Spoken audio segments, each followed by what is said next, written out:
I mentioned in a previous video that I would elaborate more on why topics like atheism and antinatalism get so much resistance. I've seen a lot of antinatalists ask out in frustration, why can't people seem to understand the subject matter? It's not that complex.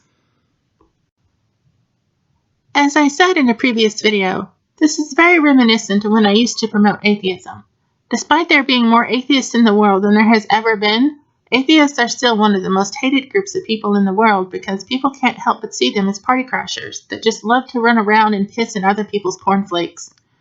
From their point of view, they were happy and content with their own self-delusions and emotional security blankets, and then here comes the atheist that just walk in there and take a hot, steamy dump right on their ice cream cone of happiness.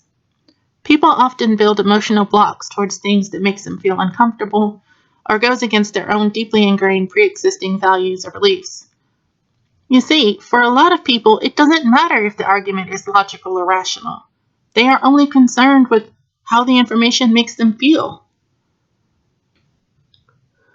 I once knew this lady that considered herself a born-again Christian, and after many failed attempts at trying to get her to think about her beliefs through the eyes of reason, I finally asked her, if I had a book that absolutely 100% told you whether or not God is real, and how the universe came into being, and I set it on your lap, would you read it to find out the truth? She looked at me straight in the eyes and said no. She would not read it because she has faith.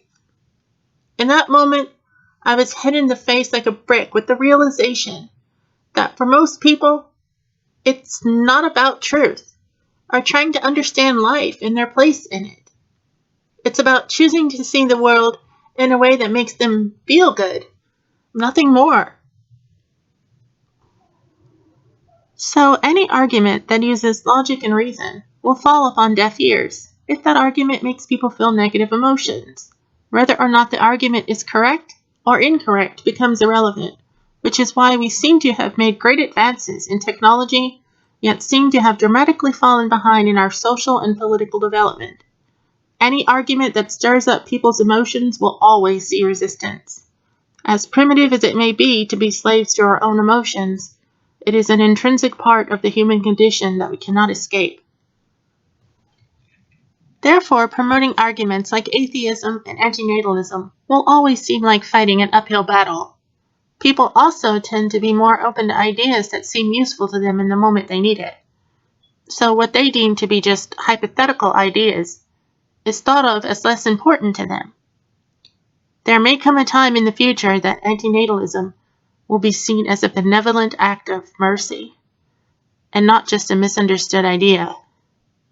The circumstances of that future world may push people into considering ideas that they may have otherwise instantly rejected. The world may become so hard to live in, and the future so dark, that people will grow to see antinatalism as a kindness. As I have often said many times in my personal life, humanity seems to suffer from being both technologically advanced, yet socially primitive, and that combination will no doubt inevitably lead to our downfall as a species. Thanks for watching, and be safe out there.